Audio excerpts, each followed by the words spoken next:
한국 축구에서 학명으로 가장 두드러진 인물이 바로 지금 이 시끄러운 와중에 축구 대표팀 감독을 맡은 홍명보 감독입니다. 박종환 감독이 대표팀을 이끌던 1995년 한국팀은 코리아컵 준결승전에서 예선에서 쉽게 승리했던 잠비아에 패했습니다.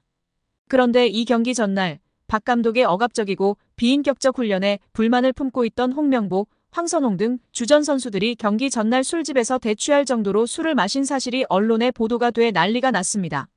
그래서 홍명보 선수 등은 징계 위기에 처했는데 이들은 그 제보자로 박 감독을 꼽았고 언젠가 안 갚음하리라 맹세했다고 합니다. 다음해 아시안컵 8강대 이란전에서 한국은 6대2로 참패하였습니다. 유례를 찾기 힘든 처참한 패배입니다. 특히 전반에 2대1로 앞서고 있었는데 휴식 시간 라커룸에서 무슨 일이 있었는지 후반에만 연속으로 5골을 먹은 것입니다. 당사자들은 부인하지만 이 사건은 축구계뿐 아니라 축구팬들도 의혹을 거두지 않고 있습니다.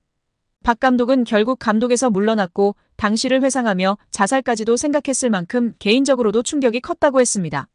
한국이 참패를 당하자 국내 언론들은 11회를 이끌고 있는 홍명보가 태업을 이끌었다. 박종환 감독을 끌어내리기 위해 선수들이 태업을 했다라는 등의 뒷말들이 나돌기는 했지만 끝내 참패 원인의 진실은 밝혀지지 않았습니다. 당시 한 언론은 홍명보 선수가 과학적이고 체계적으로 지도하는 감독을 원한다며 스파르타식 훈련을 고집하는 박종환 감독에게 노골적인 반기를 들었지만 누구보다도 체계적으로 지도했던 아나톨리 비쇼베츠 전 감독에게도 노골적인 불만을 터뜨렸다고 전했습니다. 조중현 당시 KBS 해설위원조차 홍명보가 선수로서의 본분을 망각한 것 같다. 옛날에는 감독의 그림자도 밟지 않았는데 어쩌다 이 지경이 됐는지 모르겠다고 개탄했다고 합니다. 하석주 전 전남 감독은 최근 언론 매체 오센과의 인터뷰에서 11회는 그냥 봉사단체다. 내가 회장을 맡고 있다. 라고 밝힐 뿐 특별한 이야기는 하지 않았었습니다. 선수들을 완전히 장악한 감독은 아마 거스 히딩크 감독이 유일할 것입니다. 부임 후 선수들을 지켜본 후 그는 자신의 스타일과 맞지 않는다며 이동국 선수를 대표팀에서 탈락시켰습니다. 이동국 선수는 당시 대표팀 부동의 스트라이커였습니다. 난리가 났지만 히딩크 감독은 꿈쩍 않았습니다. 이동국 선수가 한 방에 날아가는 것을 보고 당시 건방이 하늘을 찌르던 대표팀 선수들은 정신을 번쩍 차렸습니다. 긴 머리 휘날리던 테리우스 안정환 선수는 머리를 자르고 뽀글이 파마를 하고 트레이닝 센터에 나타났습니다.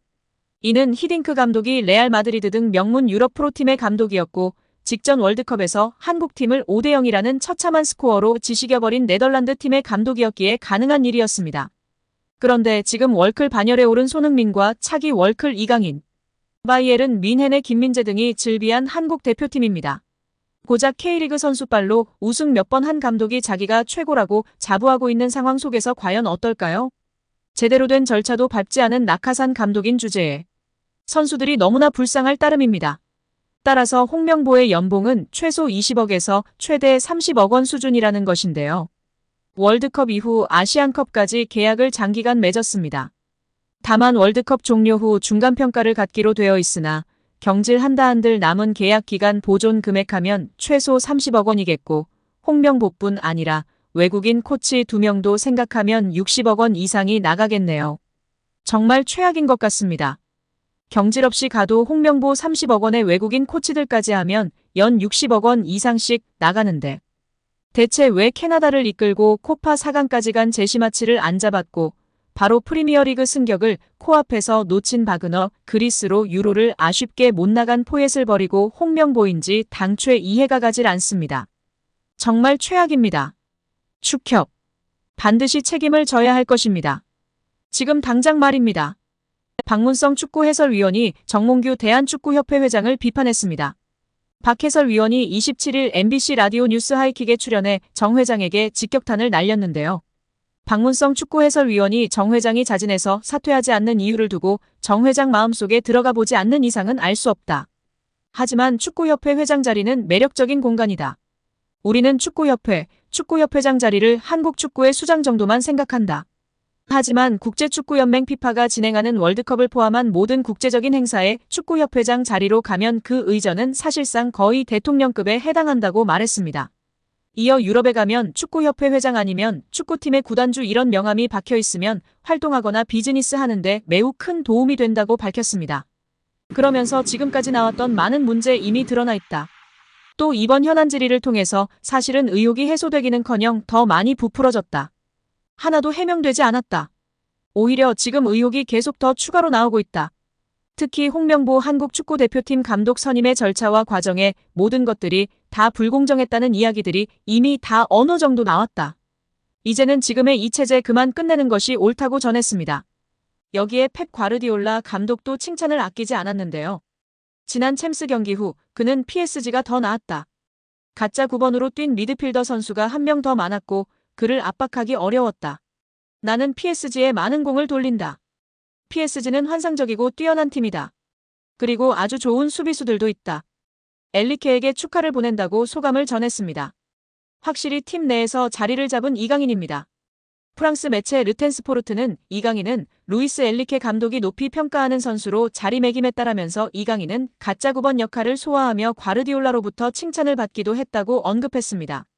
이어 프랑스 대표로 활약했던 샤르보니는 이강인은 중요한 선수다. 매우 중요하다. 그는 미친 활약을 해낸다. 첫 번째 시도와 수많은 움직임을 없애버린다. 그런 사람이 필요하다. 엘리케 감독이 이강인을 이 자리에 기용하는 이유를 알겠다.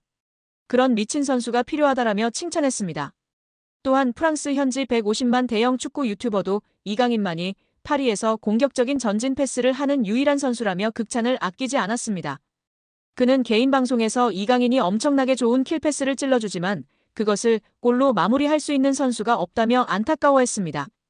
이강인만이 앞으로 전진하려고 노력하는 유일한 플레이어였고 파리 생제르맹의 활력소라고 극찬했습니다.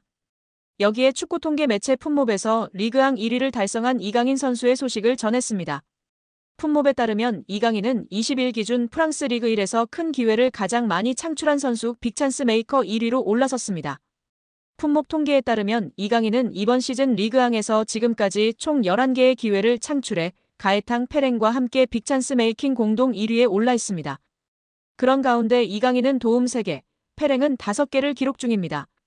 이강인은 올 시즌 PSG 핵심으로 활약하고 있습니다.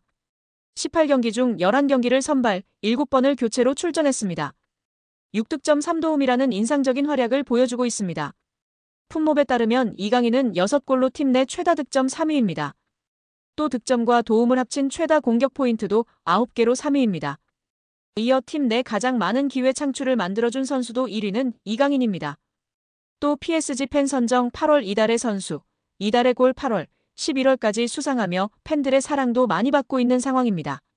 여기에 리그앙 공식 사무국이 이강인의 단독 영상을 게시하며 화제입니다. 리그앙이 공식 SNS를 통해 이강인 단독 영상을 공개했습니다. 해당 영상에는 마르세유와 경기에서 비와 함께 땀을 흘리는 이강인이 머리를 쓸어 넘기는 장면이 담겨 있었습니다. 동영상을 본 팬들은 소중한 영상이다. 마르세유에는 에어컨을 설치해야 한다. 귀엽다. 멋있다. 등의 반응을 보였습니다.